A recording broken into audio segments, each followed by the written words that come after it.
사도행전 11장과 12장에서 오늘의 본문을 읽겠습니다. 그때 스데반의 일로 일어난 환난으로 말미암아 흩어진 자들이 베니게와 구브로와 안디옥까지 이르러 유대인에게만 말씀을 전하는데, 그 중에 구브로와 구레네 몇 사람이 안디옥에 이르러 헬라인에게도 말하여, 유대인에게만 헬라인에게도 대조시키고 있죠. 말하여 주 예수를 전파하니 주의 손이 그들과 함께 하시며 수많은 사람들이 믿고 주께 돌아오더라. 헤롯이 영광을 하나님께로 돌리지 아니하므로 주의 사자가 곧 친히 벌레에게 먹혀 죽으니라. 하나님의 말씀은 흥왕하여 더하더라. 바나바와 사울이 섬기는 일을 마치고 마가라 하는 요한을 데리고 예루살렘에서 돌아오니라. 아멘. 오늘 이 11장 19절에서 12장 마지막까지의 주제는 말씀입니다. 말씀의 권세를 세상 권세와 대조해서 보이고 있습니다. 말씀으로 산다는 것이 무엇인가, 도대체 어떤 삶인가, 기독교에는 본 적이 없으니까요. 그래서 돈키호테의 이야기를 나누려고 합니다. 세르반테스의 이 작품은 일단 시기가 중요합니다. 1588년 6월, 그 당시 세계 최고의 강국이요 최고의 제국이던 스페인은 그 무적 함대가 영국에 패배합니다. 믿을 수가 없는 일이었고 이 세상 아무도 생각할 수 없는 일이었습니다. 물론 무적 함대가 패배했다고 해서 그때 스페인이 몰락한 건 아니죠. 부자 망해도 3년 먹을 게 있다고 상당한 시간 몰락의 길을 걷지만은, 이 몰락의 길을 걷고 있는 동안에 당연한 일이 일어납니다. 이 안으로 자신이 없는 사람들은 겉으로 뭔가를 가져야 됩니다. 그래서 스페인은 아직까지는 돈이 많죠. 물론 항상 망할 때 징조는 빈익빈 부익부가 엄청나게 심해지는 것이죠. 국민들은 말할 수 없는 가난에 허덕이는데 귀족들은 엄청난 부를 누리고 있었습니다. 그래서 대외적으로 아직도 자기들이 세계 최고의 제국이라는 걸 과시하고 있었습니다. 대내적으로는 그런 것을 감추기 위해서 16세기가 종교개혁이 일어난 때 아닙니까? 스페인은 로마 교황청에 붙어가지고 이 개혁 교도들을 탄압하기 위해서 종교 재판을 헌법으로 합법화시켰습니다. 그리고 종교 재판의 이름으로 무자비한 인권의 탄압이 횡행하고 있었습니다. 세르반테스도 1600년에 출교당한 사람들이에요. 역사를 보면 교회 출교가 되면 큰 인물이 되더라고요. 그때 느껴지십니까? 스페인이 대외적으로는 떵떵거리고 누가 우리를 깔봐, 어쩌다가 한번 우리가 진 거지 뭐 이러고 있을 때, 그리고 속으로는 그 무자비한, 그렇게 하지 않으면 가난한 사람들의 이 반기가 일어날 수 있으니까, 그러한 시기에 세르반테스는 이 붓을 든 것입니다. 발간즉시 폭발적인 인기를 누렸습니다. 영어와 독일어와 불어로 동시에 번역이 되었습니다. 그 당시로는 상상할 수 없는 일이죠. 그럼에도 불구하고 세르반테스는 만년 가난하게 살았습니다. 왜냐 그러면 너무 가난해가지고 원고비를 미리 받았기 때문에 성공하고 나서도 그 돈은 전부 빚쟁이들이 다 갖고 간 거죠. 마다리아가는 이 세르반테스의 전문가입니다. 이런 말을 했습니다. 세르반테스는 돈키호테와 산초라 불리는 밭에 사상의 씨앗을 뿌렸을 뿐인데 그 땅과 씨앗이 워낙 풍요로워 대대손손 열매를 맺어간다. 2002년 노르웨이 북클럽은 54개국의 대표되는 지성 백인에게 역사상 가장 위대한 문학작품 10편을 추천해달라고 했습니다. 백인 모두가 추천한 작품이 돈키호테입니다. 또 그 전체에서 1위를 한 작품도 돈키호테입니다. 플레베르 그러면 잘 모르시겠죠? 마담 보바르를 지으신 분이에요. 이 플레베르는 돈키호테에서 나의 근원을 발견했다 이렇게 말했습니다. 프랑스의 문학 평론가인 쌍떼 베베는 인간 내부 세계를 가장 깊이 파들어가 참 본성을 묘사한 인류의 바이블이다 이런 얘기를 했습니다. 여기까지 인물들은 별로 잘 모르시니까 실감이 안 나니까 이제는 잘 아시는 분으로 도스토예프스키. 전 세계를 뒤집어 봐도 돈키호테보다 더 숭고하고 박진감 넘치는 작품은 없다. 기독교 문학에 나타난 아름다운 사람들 가운데 가장 아름다운 인물은 돈키호테이다. 우리는 정신병 아저씨로 알고 있는데 이게 도대체 무슨 소린가 싶기도 하죠. 또 프랑스의 역사가자, 철학가이자 문학 비평가인 르네 지라르는 이렇게 말했습니다. 돈키호테에 의해 쓰인 소설은 돈키호테를 다시 쓰거나 그 일부를 쓰는 것이다. 이런 말을 했습니다. 이 르네 지라르는 Violence and Sacred, 폭력과 거룩 이런 작품을 써서 이 기독교의 위선에 대해서 굉장히 날카로운 글을 쓴 분이에요. 제 생각에 가장 이 돈키호테를 잘 표현하신 분은 미셸 푸코입니다. 미셸 푸코는 이 현재 우리가 살고 있는 이 포스트 모던 에라의 사상의 뿌리가 되신 분입니다. 자세히 설명할 시간은 없어요. 현대 사상은 이분 없이는 생각할 수가 없습니다. 가장 잘 보신 것 같아요. 그는 순례하는 문자다. 다시 말해서 순례하는 말씀이다. 책의 약속을 실현하는 것이 그의 사명이다. 성경의 말씀을 실현하는 것이 그의 사명이다. 푸코는 성경이 아니고 이제 돈키호테 책을 얘기하는 거죠. 따라서 그의 몸은 세계에 대한 정언, 몸으로 살잖아요. 몸은 세계에 대한 정언, 즉 책이 말하는 진실을 세계에 선포하고 입증하는 형상을 띠게 한다. 가장 정확하게 본 것이라고 생각을 합니다. 자, 이 돈키호테를 앞세우고 오늘의 본문으로 들어갑니다. 전체 구조는 11장은 안디옥 교회예요. 12장은 권세가 두 가지 권세가 있어요. 세상 권세가 있고 말씀의 권세가 있는데 세상 권세의 헛됨, 이것을 자세히 보여주고 있다는 것입니다. 헤롯이 어떻게 교회를 핍박하는가, 그가 왕복, 그 은으로 된 그 우리로 말하면 갑옷 같은 것입니다. 아침 태양이 떠오르는데 그 은빛 그 갑옷 비늘들이 찬란한 광채를 발휘하는데 그 눈부신 단상에서 헤롯이 음성을 발하는데 신의 소리다. 이렇게 자세하게 표현을 합니다. 또 이 권세의 헛됨도 이제 보시면 알지만 굉장히 자세하게 표현을 합니다.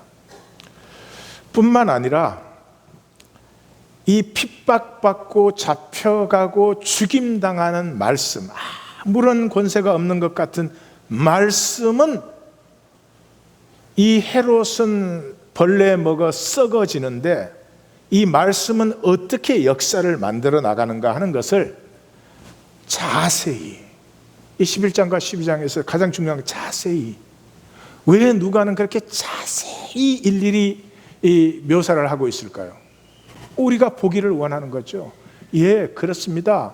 우리 일생 사는 동안에 보면은 좋은 물건 가지고 비싼 거 사고 좋은 집에 살고 세상에 돈 가지면 뭐든지 마음대로 할 수 있잖아요. 마음대로 하고 그게 권세처럼 보이지만 그건 허무하게 썩는 거다.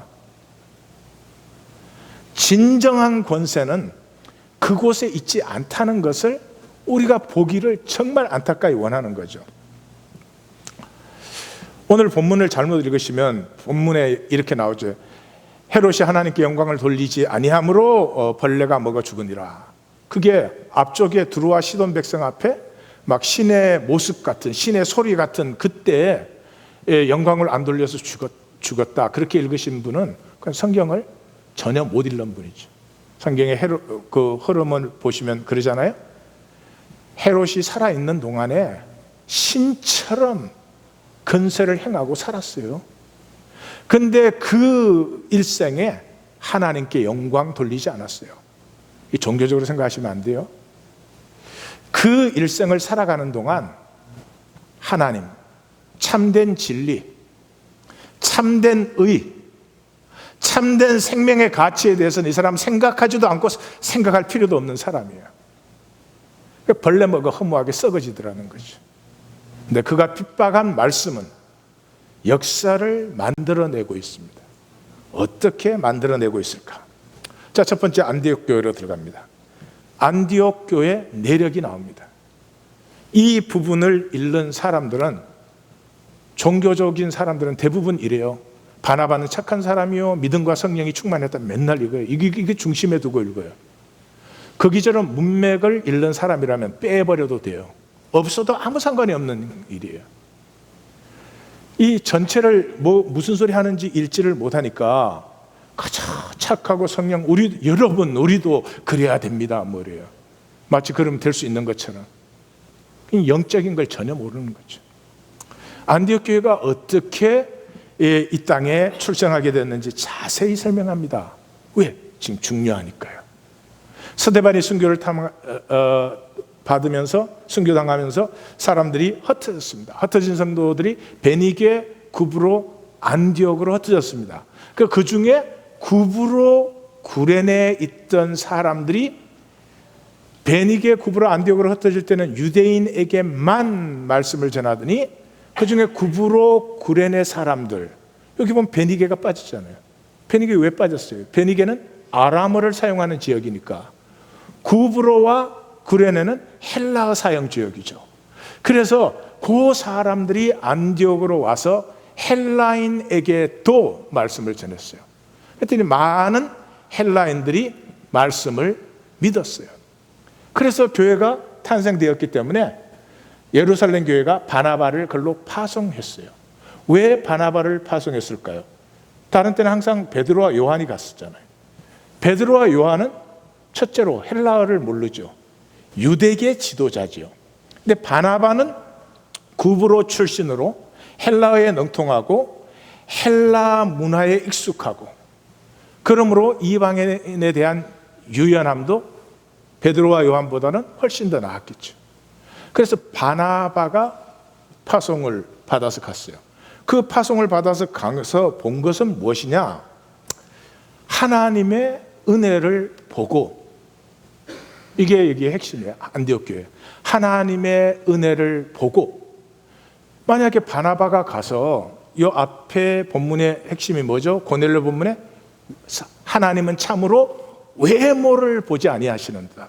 여기 외모는 잘생겼냐 못생겼냐가 아니라 유대교인이냐 아니냐 하는 거죠. 예, 우리 기독교는 자기가 기독교인인 것만으로 구원 받았다고 그렇게 생각하는 사람들이 부지기수예요.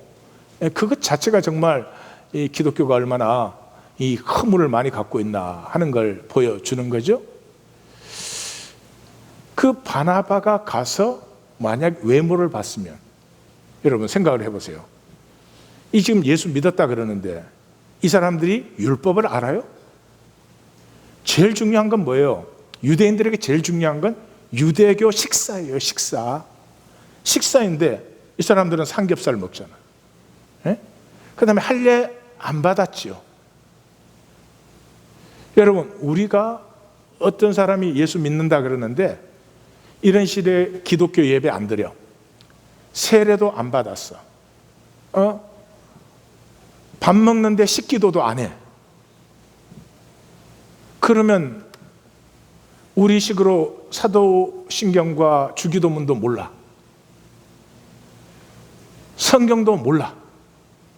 그러면 그분이 구원 받았다고 우리가 인정할 수 있겠습니까? 못할걸요? 지금 안디옥 교회는 그런 상황이에요. 그런데 바나바가 무엇을 받느냐? 하나님의 은혜를 보고.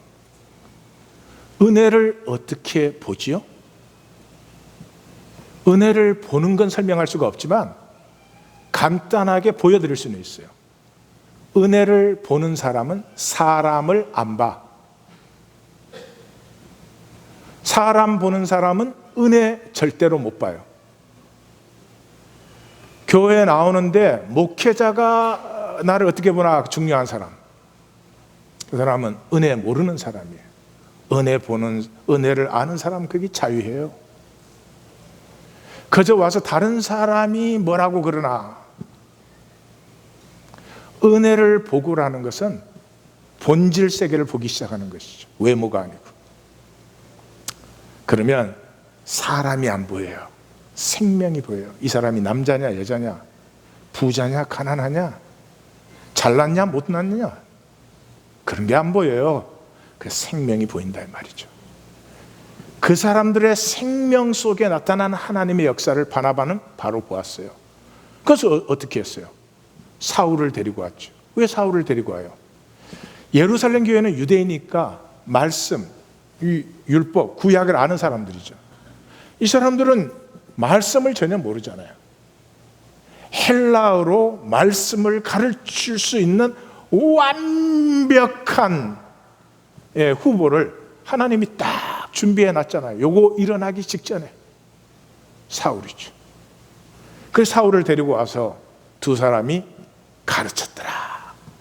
그래서 예루살렘 교회는 예수 그리스도의 이름을 증거받는 순간에 그들은 그들은 유대교에 있을 때도 매 안식일 되기 전에 코이노니아를 나누죠. 그랬으니까 뭐 가르칠 필요가 없지만, 여기에는 안디옥 교회는 사역이 들어오죠. 가르쳤고, 가르쳤어요. 뭘 가르쳤어요?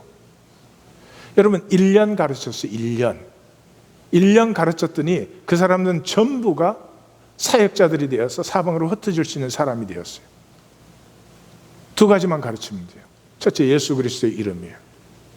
황제의 이름이 아니에요. 돈의 이름이 아니에요. 예수 그리스도가 다스립니다. 난 성도님들이 어떻게 생각하셔도 상관없어요. 그러나 이 현상 세계를 마감할 때 보시면, 내가 육체를 벗든지 이 세상의 현상이 끝나든지 마감할 때 보시면, 황제도 돈도 그건 아무것도 아니에요. 예수의 이름, 이 땅의 아픔을 품어 안은, 아픔은 가르쳐서 안 돼요. 뭐 배워갖고 해결이 안 돼요. 상처는 그 아픔을 품어 안는 아픔 속에서만 아픔을 넘어서게 되는 거죠. 예수 그리스도의 십자가가 모든 권세, 참된 권세, 영원한 권세라는 걸 알아요. 그러면 황제의 통치가 아니고 하나님의 통치가 그게 일어나는 거죠. 하나님의 통치가 일어난 자리에는 부활하시고 승천하신 주님께서 하나님 보좌 우편에서 다스리고 계세요. 하나님의 통치가 임하면 모두가 통해요. 아주 간단한 것입니다. 하나님의 다스림이 임하면 통해요. 코이노니아예요. 그것을 그리스도인이라고 불렀습니다. 크리스티아누스라는 단어인데 그리스도의 것이다. 이 말 속에는 저 사람들은 황제의 것이 아니다라는 말이 여기에 들어있는 것이죠. 그래서 이 안디옥 교회는 제자들이 각각 그 힘대로 유대에 사는 형제들에게 섬김을 보내기로 작정합니다. 우리 한 번역은 부조라고 얘기해놨어요. 안타깝습니다. 어떻게 성경을 번역하는 사람이 저기에 부조라는 말을 넣을 수가 있어요? 단어는 디아코니아라는 단어예요. 교통이에요, 교통. 무슨 말이죠? 자, 지금 이 본문의 가장 중요한 것은 예루살렘 교회 시대가 막을 내리고 이제 안디옥 중심의 새 시대가 지금 열리고 있는 것입니다. 그래서 안디옥 교회가 어떻게 해서 생겨났는지를 자세히 설명을 해주고 있어요. 그런데 이 예루살렘 교회와 안디옥 교회가 서로 통하지 않는다면, 여기 교통이 코이노니아가 없다면 교회가 아니에요. 왜 교회가 아니에요? 한 주님이니까, 한 하나님이시니까, 한 성령님이시니까, 한 말씀이니까, 한 교회니까. 만약에 안디옥 교회가 진정한 교회라면 예루살렘 교회와 반드시 코이노니아가 일어나야 되는 거죠. 이 교회가 앞으로 얼마든지 더 생길지 모르지만 이 모든 교회는 하나가 아니라면 교회가 아니에요. 왜? 교회는 머리 대신 주님으로 상합되고 연락되는 한 지체니까. 또 여기서 한 걸음 더 나아가면 이렇게 안디옥 교회와 예루살렘 교회의 코이노니아가 일어났다는 건 이미 안디옥 교회 안에 코이노니아가 일어났다, 안 일어났다? 일어났다, 당연한 거죠. 자, 이제 12장 세상 권세와 말씀으로 넘어가겠습니다. 발단은 이렇습니다. 시작이 Now about that time 그랬어요. 그러니까 이 안디옥 교회로 예루살렘 교회에서 주도가 전환되는 그 시기에 일어난 한 사건을 얘기해 주고 있다 이 말이죠. 그게 뭐냐? 헤롯이 야고보를 잡아 죽였어요. 유대인이 좋아해. 그러니까 베드로도 잡아서 수감을 시켰어요. 근데 성경이 때는 무교절이라 이렇게 말을 해요. 그러니까 성경을 이제 읽을 줄 아는 사람은 무교절이 언제예요? 1월 14일이 6월절, 1월 15일부터 일주일간이 무교절이죠. 그러니까 6월절을 지나고 출애굽한 기간이잖아요. 그러니까 이 헤롯이 저렇게 잡아 묶었지만 베드로는 탈출하겠구나. 이 정도는 읽어지셔야 돼요. 성경을 읽으면. 자, 그렇게 해서 4명씩 4조, 12시간을 지키니까 3시간 교대를 하는 거죠. 두 사람은 수갑을 양쪽 손에 묶어서 같이 간수와 묶여져 있습니다. 한 사람은 첫째 파수, 또 한 사람은 둘째 파수, 이렇게 4명이 3시간씩 교대를 합니다. 로마식이에요. 그때 교회는 기도하고 있었습니다. 예. 하나님의 정권적인 역사가 일어나는데 교회가 무엇을 해서 하나님의 역사가 일어나는 것이 아니고 하나님과 호흡이 무언가 맞춰지고 있는 교회를 보실 수 있어야 됩니다. 전개는 이렇습니다. 집행 전날이 되었어요. 사형 집행 전날이 되었는데 끌려나가면 죽는 거죠. 근데 그때 주의 영광이 나타났어요. 광채가 빛나며 주님의 영광이 나타나는 걸 항상 빛으로 표현하죠. 빛이 쫙 나타나면 그 다음에 뭐가 소리가 들려요. 예, 그 사울이 다메섹 도상에서 큰 빛이 있더니 그 다음에 사울아 사울아 어찌하여 내가 나를 핍박하느냐 소리가 따라 나오죠. 그래서 띠를 띠고 신을 신고 겉옷을 입고 따라오라 이 소리가 들려요. 이때 인간은 하나님의 영광적인 주권이 나타날 때 인간은 그걸 다 소화할 수가 없어요. 다 이해가 안 돼요. 그래서 환상인가 비몽사몽간인가 이렇게 말하는 거죠. 나중에 교회가 베드로가 풀려 나왔는데도 막 믿지 못해 하는 것은 교회가 믿음이 없다 그런 얘기가 아니고요. 그 하나님의 주권적인 역사를 사람은 전부 핸들을 못하는 모습을 보여주므로 하나님의 주권적인 역사를 강조하고 있는 것이다. 옆에 분에게 말씀하세요. 나 꼭 그렇게 읽었어. 그래가지고 첫째 파수 지나서 이제 안전지역에 들어왔을 때 천사가 떠나갔어요. 그랬더니 이제 베드로는 제정신이 들어왔어요. 그 시간에 교회는 기도하고 있었어요. 기도했기 때문에 하나님의 역사가 일어났다는 것이 아닙니다. 하나님의 역사가 있었기 때문에 기도했다는 것도 아닙니다. 그렇지만 무언가가 통하고 있는 하나님의 역사와 하나 되어 기도하는 교회, 여기를 보실 수 있어야 됩니다. 그렇게 해서 베드로가 왔더니 그 마가의 어머니 마리아의 집에 왔더니 그랬더니 계집종이 나와서 얼굴도 안 보고 소리만 듣고 베드로가 풀려 나왔다고 뛰어들어가서 얘기를 합니다. 교회는 그걸 comprehend 못하는 거죠. 주님의 주권적인 역사니까. 그래서 베드로가 들어왔더니 다 보고 놀라서 베드로가 주님이 주권적으로 이렇게 나를 풀어주셨다 증거를 했어요. 그리고 그 가기 전에 누가복음과 사도행전의 특징이죠. 계시받는 계집종. 누가복음 왜 하나님의 계시가 똑똑하고 영적이고 종교적인 지도자들에게 나타나는 것이 아니라 계집종에게 나타난다고 할까요? 누가복음은 이런 말을 하지요. 마리아의 노래를 통해서 하나님은 교만한 자를 내려치시고 권세 있는 자를 낮추시고 부자를 빈손되게 하시며 비천한 자를 높이시고 줄인 자를 배불리 하신다. 주의 성령이 내게 임하셨으니 가난한 자에게 복음을 선포하고 눈먼 자를 보게 하시며 앉은뱅이가 일어나게 하시며 억눌린 자를 자유케 하신다. 하나님의 주권적인 역사가 일어날 때 거짓된 세상은 반드시 전환이 일어난다 하는 것을 누가와 사도행전은 굉장히 강조를 합니다. 당연한 얘기겠죠. 왜? 황제의 권세 아래 살고 있는 사람들에게 이 황제의 통치를 받지 말고 말씀의 통치를 받으라고 말을 하는데, 그 이유는 당연히 지금 현상 세계에서는 황제의 권위가 떵떵거리는 것 같지만 전 벌레 먹어 썩는 거야 하는 얘기를 하는 거죠. 대단원은 그래서 돌아온 베드로는 선교를 떠납니다. 피하는 의미도 있겠죠. 그리고 제일 마지막은 말씀은 흥황한다고 되어 있어요. 그 가운데 헤롯의 영내에는 소동이 났어요. 이게 죄수가 어디로 간 거냐? 거기에 대해서 무기력한 헤롯, 전혀 해결 못해요. 무슨 일이 일어난지 알지도 못해요. 그 헤롯이 신 같은 노릇을 해요. 막 광채가 빛나고. 그게 누가? 두로와 시돈의 사람들이. 말씀의 사람들은 그런 껍질을 보지 않는다는 말이죠. 결과는 뭐예요?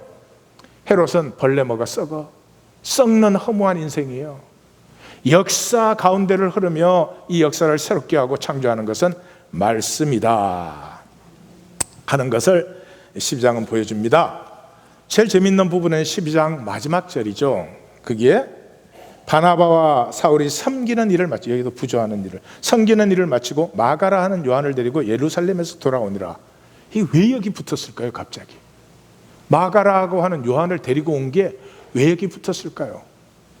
쭉 읽어오신 분이라면 당연히 이해가 가죠. 지금 마가라고 하는 요한, 그 어머니가 마리아인데 그 집에서 모여서 기도할 때 베드로가 풀려났습니다. 그 전에 공회에 잡혀갔을 때도 이 마가의 다락방, 마가의 집에 있는 2층 마가의 다락방에서 성도들이 기도하고 있습니다. 그 조금만 앞으로 가시면 이 마가의 다락방에서 성도들이 10일간 하나가 되어서 기도할 때 성령이 임했습니다. 그 조금만 앞으로 가시면 이 마가의 다락방에서 40일간 부활하신 주님께서 제자들에게 다시 하나님 나라만을 가르치셨습니다. 하나님의 통치가 황제의 통치, 세상의 통치와 어떻게 다른 것을 가르쳐 주셨습니다. 거기에서 조금만 더 가시면 제자를 데리고 마지막 만찬을 나누신 것도 마가의 다락방입니다. 그러면 지금 예루살렘 교회 지도자들은 1세들입니다. 1세. 지금 안디옥 교회는 2세 지도자들이 일어서고 있습니다. 그런데 이 마가는 이 예루살렘, 그러니까 마가 다락방이 예루살렘 교회죠. 이 교회 어릴 때부터 모든 걸 다 봐왔습니다. 예수님이 잡힐 때는 호흡을 듣고 있다가 발가벗고 도망도 쳤습니다. 이 예루살렘 교회 처음부터 끝까지의 정인, 이 이제 안디옥으로 옮겼다. 이 말은 안디옥 교회 사역이 예루살렘 교회 사역의 연장선상에 있는 것을 보여주는 것이다. 자, 그러면 이제 이 본문을 보기 위해서는 전체가 어떻게 흐르고 있는가 하는 걸 보셔야 돼요. 1절에 성도들이 하나 되어서 기도했어요. 2절에 성령이 강림했어요. 성령 강림한 것도 종교인들은 무슨 불에 혀같이 갈라진 거, 급하고 강한 바람 소리 같은 거 맨날 그거 가지고, 그거는 빼도 되는 거예요. 빼도 되는 거. 키가 뭐예요? 성령이 임하게 하시니까 성령의 말하게 하심을 따라 말하기를 시작했다는 거죠. 뭐를 말하기를 시작한 거예요? 예수가 그리스도라는 것을 말하기 시작했죠. 이것을 억누르고 이말한다고 잡아가고 핍박하고 가두고 죽이고, 그래도 성령이 하신 이 말하기를 멈출 수가 없더라 하는 게 사도행전이에요. 그래서 3장에 딱 들어가자마자 성전과 예수 이름이 딱 부딪히잖아요. 예? 성전, 예수 죽인 성전 아니에요. 이 예수 이름과 부딪혀요. 게임이 안 되지. 성전에 평생 매일 나와 있는데 계속 그 장애로 시달렸잖아요. 여러분, 기독교도 평생 예수 믿었는데 그 장애 가지고 있으면 장애가 나아야지. 나 뭐 구원 받았지 뭐 이럴 일이 전혀. 저는 이 주간에 굉장히 놀라운 일을 만났는데, 기독교인들은 각자 자기 나름대로의 성경 해석을 갖고 있어요. 이제는 이단의 시대가 지났습니다. 이단이 개인화되어 버린 것입니다. 왜냐하면 바른 말씀을 못 만나다 보니까 자기식으로 해석해서 자기는 다 구원 받은 거야. 근데 또 남은 별로라고 생각을 해. 꼭 나같이. 예수 이름은 딱 만나니까 장애가 물러가잖아요. 그게 하나님의 통치지. 아닌데 무슨 하나님의 통치야. 교회 바깥으로는 사내들이니 잡아들여서 핍박하죠. 교회 안에는 아나니와 삽비라 사건이 일어나. 그럼에도 불구하고 그것을 넘어서서 교회가 말하는 것이 사마리아와 에디오피아로 번져가기 시작합니다. 결국은 스데반이 순교를 당합니다. 그러나 그것이 막지 못합니다. 복음은 바깥을 향해서 정말 스프링처럼 튕겨나가는 것이죠. 여기에 핵심이 고넬료죠. 고넬료. 지난주에 본 고넬료. 고넬료 본문의 핵심이 뭡니까? 하나님은 참으로 외모를 보시지 아니하는도다. 그 외모가 잘생겼냐 못생겼냐 아니잖아요. 유대교인이냐 아니냐. 하나님 우리가 기독교인이냐 아니냐 안 봐요. 하나님 뭘 봐서 중심의 진실을 봐요. 중심의 진실을. 그 중심의 진실이 뭐예요? 조금 전에 만났던 바나바의 주의 은혜를 보고. 중심의 진실이 없는 사람만 봐요. 사람 앞에 요리조리 계산해야 되잖아요. 사람 앞에 요리조리 행동하고 표정 짓고 말하고 그래야 되잖아요. 이게 열쇠예요. 하나님 역사가 열리는 열쇠는 중심의 진실이에요.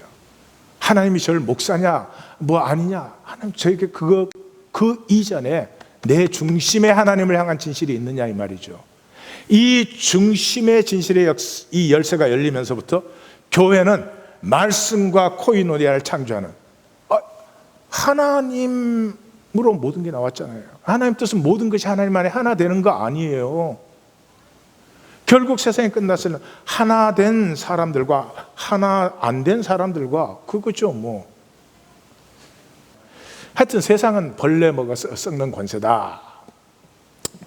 여기서부터 이제 다음 주에 보시면 복음은 이방으로 꽉 펼쳐지는데, 성경을 이제 읽는 분은 로마는 못 견딘다.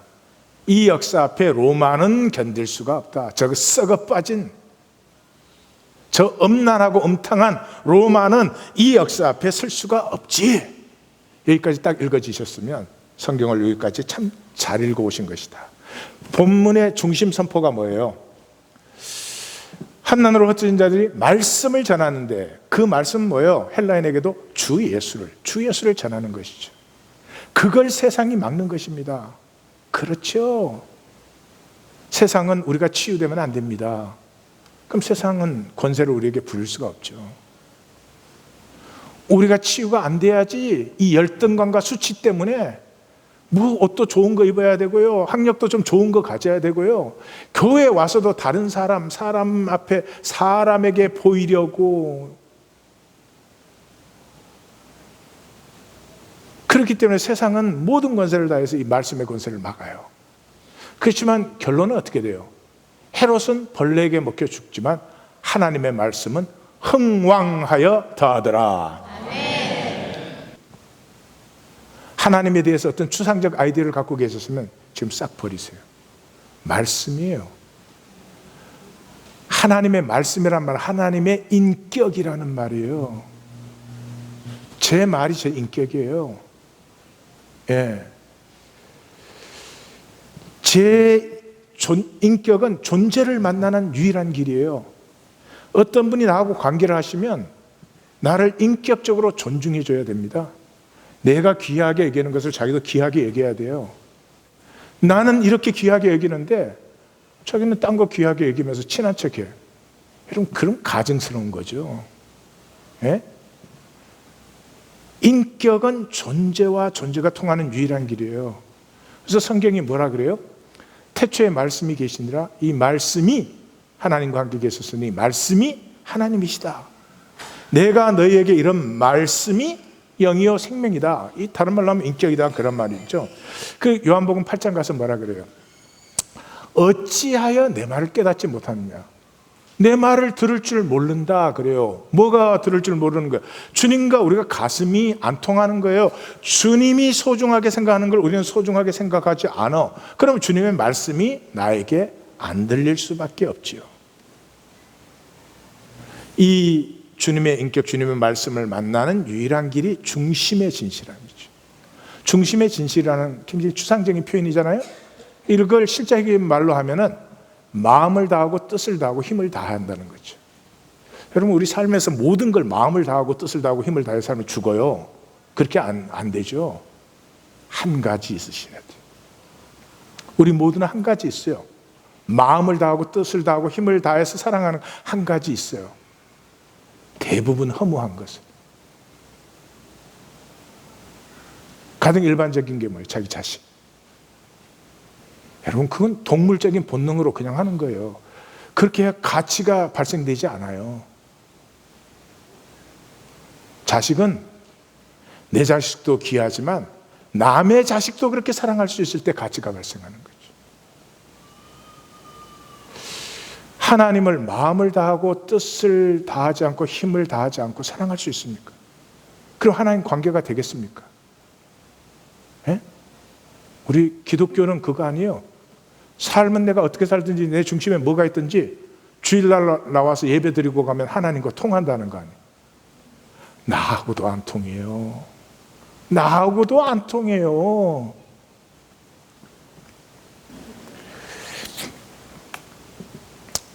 속사람 열리는 거, 우리가 세상에서 제일 싫어하는 거죠.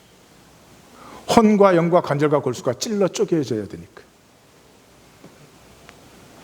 말씀이 우리 겉사람에 임해서 교훈하고 책망하고 바르게 함과 의로 교육해야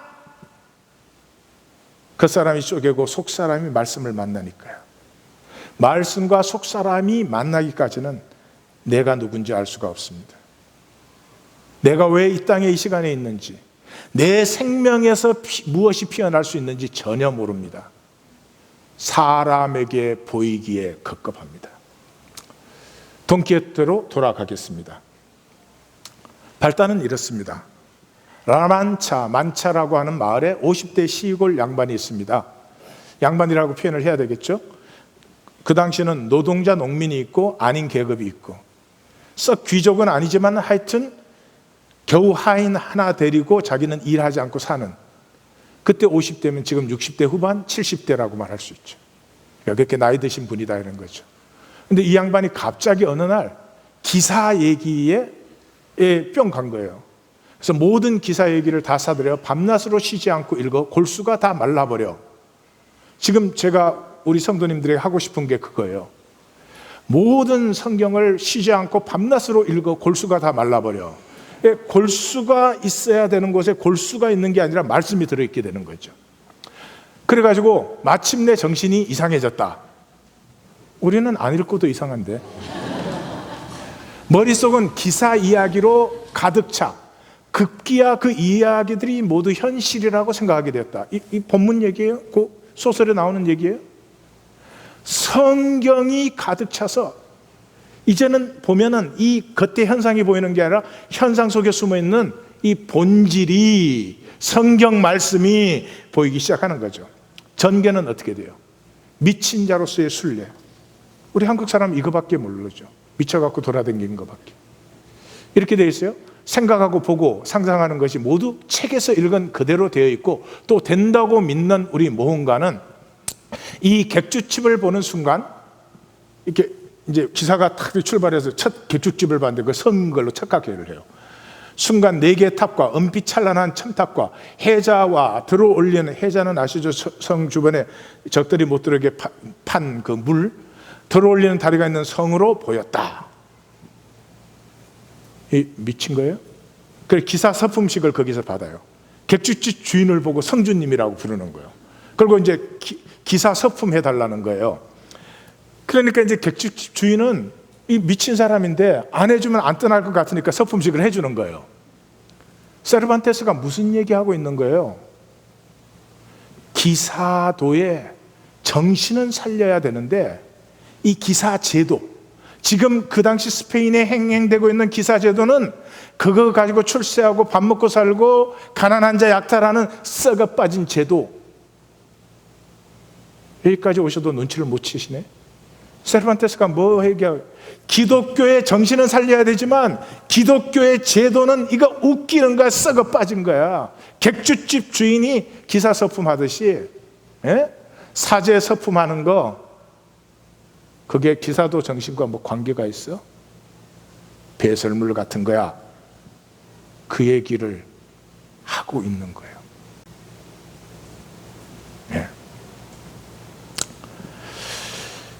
미친 사람이 아니에요.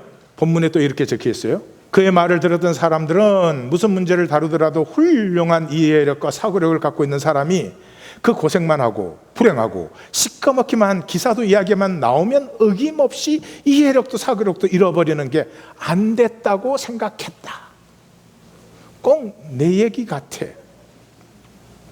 이해력도 있고 사고력도 괜찮은데 그놈은 말씀 얘기만 나오면 왜 저렇게 헷가닥 하는지.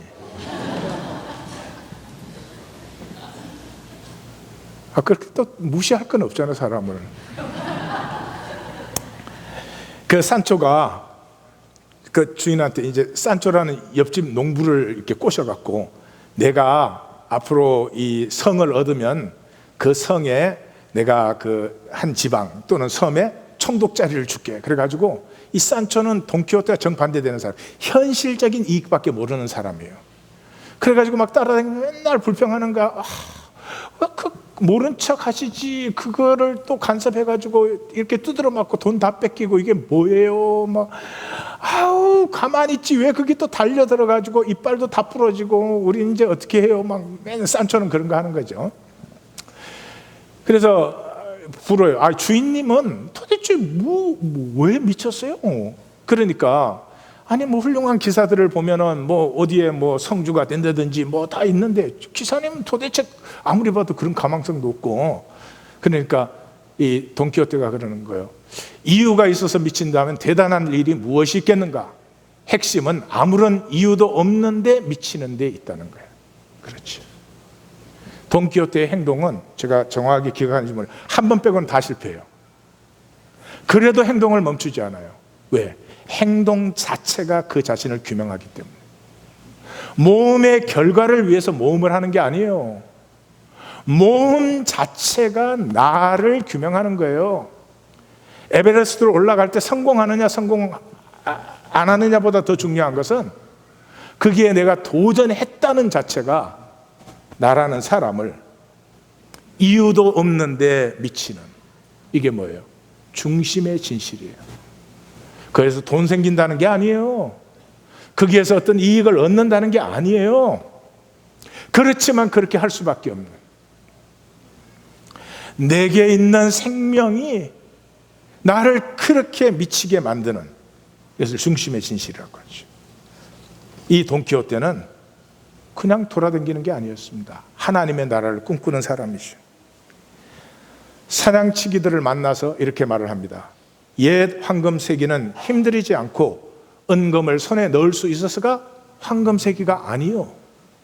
그 시대에 살았던 사람들은 내 것, 내 것이라는 이 두 가지 말을 몰랐기 때문이요. 코이노니아, 화평하고 의가 좋았고 진실되어 거짓이 없었어. 정의는 말 그대로 정의였어. 요즘 다 정의를 말하죠. 정의에 관심 있어요? 지금 대통령 후보들이 정의에 관심 있어요? 정의라는 건 내 헤게모니를 잡는 방법이지 정의를 위한 정의가 어디에 있어요? 정의는 말 그대로 정의였어. 그 산초가 드디어 약속대로 하여튼 섬을 하나 통치하는 총독이 돼서 이제 떠나가게 됐어요. 그래서 바라타리아라는 섬의 총독이 돼서 이제 떠나가는데 그 산초에게 이렇게 말을 해요. 부자가 하는 말보다 가난한 자의 눈물에 더 많은 연민을 가지게. 가난한 자의 편을 들라는 건 아니야. 정의는 공평해야 하니까. 중죄인에게 벌을 내려야만 할 때에 가혹하지 말게. 준엄한 재판관보다는 인자한 재판관이 더 필요하다네. 자네 원수의 일을 재판할 때 지난 모욕을 비우고 임하며 아름다운 여인의 소송 때에는 그녀의 눈물과 신음소리를 넘어 본질을 보게나. 체형으로 벌하는 사람을 말로 학대하지 말게. 체형의 고통은 말을 보태지 않아도 충분하다네. 부디 인정과 자비가 생명의 권한임을 잊지 말게나. 우리는 사람이 하나 뭘 잘못하면요, 자기가 모든 권리를 다 갖고 있는 줄 알아요. 애가 잘못했는데도 막 퍼부어대는 엄마도 얼마든지 있지. 체형의 고통은 말을 보태지 않아도. 잘못한 녀석은 아무 말 안 해도 지가 먼저 괴로워. 근데 그 좋아갖고 총독으로 간 산초가 그 총독 자리를 내던져 버려요. 총독으로 갔더니 역대 최고의 총독이야. 왜냐 그러면은 그냥 총독이 주로 하는 일이 재판하는 일인데 그냥 솔직하게 그대로 재판을 해주니까. 그러니까 그 귀족들이 이 산초를 막 굉장히 못살게 여러 가지 방법을 써가지고, 왜냐 그러면 재판을 가지고 이 성에 재물이 들어오도록 이렇게 해야 되는데 이 공정하게 해버리니까 성에 들어오는 게 별로 없거든. 그래가지고 막 못살게 구니까 산초가 그 평생에 원했던 총독 자리를 냅다 집어 던져버려요. 그래서 쏘교사하는 총독은 아무 필요 없어. 그렇게 하죠. 대단원에서 이제 바르셀로나 해변에서 베글의 기사와 이게 결투를 합니다. 베글의 기사가 보니까 이 사람 맛이 간 사람이거든. 이 사람을 고향으로 돌려보내야 되겠다. 그래서 나하고 결투해서 지면은 당신은 이제 기사 벗고 돌아가야 돼. 그렇게 약속을 하고 결투를 했는데, 아니 저기 돈키호테가 이길 수가 없지. 말도 제대로 못하는 주제에 졌지. 져서 이렇게 말을 합니다. 약속을 지키기 위해서 이제 모험을 중단하는 거죠. 전에는 돈키호테 델라 만차였지만 지금은 말한 바와 같이 한 선한 사람 알론소 키아노일세. 우리는 평생을 의와 모험으로 살아야 됩니다. 그러기 전까지 생명에는 행복이 없습니다. 다시 말씀드려요. 금방석 깔고 누워서 생명은 행복하지 않습니다.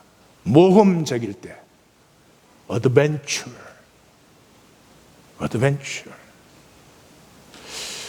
그런 느낌이 있잖아요. 그 뒷골의 느낌이지만 이렇게 세상에서 성공하고 하나님 앞에 가서 쓰면은 별로 칭찬 못 받을 것 같아. 근데 중심의 진실함 때문에 살려고 몸부림치다가 실패 많이 한 사람 가면 주님이 자기 본 것보다 더 기뻐할 것 같아. 자기가 실패했잖아. 그놈의 의 때문에 완전히 실패하시고 죽으셨잖아. 그러니까 얼마나 기뻐하시겠어요. 우리 모두는 결국은 한 사람이 되는 것입니다. 제 생의 모든 것을 통해서 우리 성도님들 중에 가장 훌륭한 이하권이 되는 것이 아니고요, 가장 뛰어난 이하권이가 되는 것이 아니고요, 제가 우리 성도님들 중에 그저 한 사람의 이하권이가 될 수 있을 때, 그때 생명의 진정한 완성이 이루어진 것입니다. 만약에 제가 훨씬 더 잘난 이하권이가 돼야 된다면 아직까지도 저는 제 속에 불안을 갖고 있는 것이죠.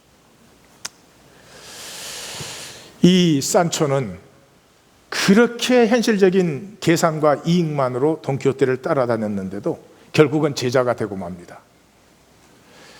그 돈키호테가, 그 산초가 모른 척하고 있었으면 우리 이거 다 우리 거 되는 건데 왜 또 막 이럴 때마다 이제 그 돈키호테가 산초의 말을 고쳐줘요.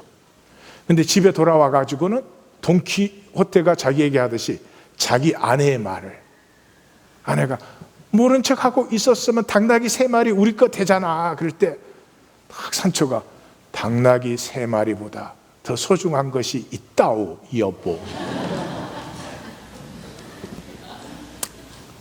그렇게 말을 고쳐주고요. 그 성주가 되는 꿈을 꿀 때 돈키호테가 이제 다쳐가지고 비몽사몽간에 있는데 그 신부 이발사, 이게 돈키호테를 집으로 데리고 가려고 맨날 따라다니는 사람들이잖아요. 근데 이렇게 말을 해요. 눈을 뜨고 있는데도 잠들어 있는 주인보다 더 심한 증상을 보인다. 그리고 그 돈키호테가 죽을 때 그 옆에서 울부짖어요. 모험을 떠나자. 돈키호테의 모비명에 이렇게 되어 있습니다. 미쳐 살다 정신 들어 죽다. 사랑하는 성도님들, 미치지 못해 정상적으로 사는 우리 대단히 행복하십니까? 계산 차곡차곡 잘 되니까 떳떳하시죠? 왜 그렇게 열등감과 수치감은 많습니까? 사람에게 잘 보이려고 얼마나 24시간 7일 365일을 애쓰십니까? 그렇게 노력했는데 그 수치감은 날이 갈수록 더해지니 어찌된 일입니까? 생명은 모험하는 것입니다. 어드벤처. 초막셋을 짓고 여기가 좋사오니 그건 생명이 아닙니다. 얼마나 좋은 집을 지어 놓으셨습니까? 얼마나 은금을 그 안에 쌓아 두셨습니까? 얼마나 쌓아 두셔서 그것 지키려고 평생을 다 바치는 것입니까? 생명이 모험하기 시작한다면 그 생명에서 피어나는 영광은 하나님조차도 다 헤아릴 수가 없는 것입니다. 이 돈키호테의 이 모험은 그냥이 아니죠. 정의를 향한 것입니다. 기사제도라는 게 있는데 기사는 당연히 연약한 자를 돌보고 가난한 자를 구제하고 스스로 자기를 지키지 못하는 자를 위해서 싸워서 지켜줘야 되는데 망해버린 기사제도에서 이 세상은 정의를 버리는 순간에 어떻게 되는지, 얼마나 웃기는 것이 되는지를 사실은 세르반테스처럼 잘 보여줄 수는 없습니다. 한마디 드립니다. 62년 넘게 살았습니다. 제 생애 전체를 통해서 한마디 할 수 있습니다. 정의는 반드시 섭니다. 불의가 서는 적이 없습니다. 우리는 정의를 믿지 않습니다. 방법이 약간 덜 정직해도 많이 가지면 된다고 생각합니다. 적당히 요리조리 돌려 자기를 속이고 하나님을 속이고 사람을 속여서라도 이익만 챙기면 된다고 생각합니다. 쓰지 않습니다. 벌레 먹어 썩는 허무밖에 찾아오지 않습니다. 하나님은 모든 것을 아십니다. 하나님의 시간은 우리 시계처럼 빨리 가지 않지만 반드시 정의가 이 땅에 이루어집니다. 이 시대 기독교의 문제는 은혜를 빙자해서 정의를 버린 데 있습니다. 은혜의 출발은 정의입니다. 정의를 향함 없는 자리에 어떻게 은혜가 임할 수 있는 것입니까? 나는 기독교 신앙이 다시 한번 이 땅에 아픈 자, 가난한 자, 헐벗고 굶주리고 스스로를 지킬 수 없는 사람들을 함께 품어안고 아파하고 기도하고 통곡하며 하나 되는 코이노니아가 나타날 때까지 기독교 신앙은 코미디에 불과한 것입니다. 여기에 하나님의 말씀의 증거가 일어나기를 원합니다. 기도하십시다.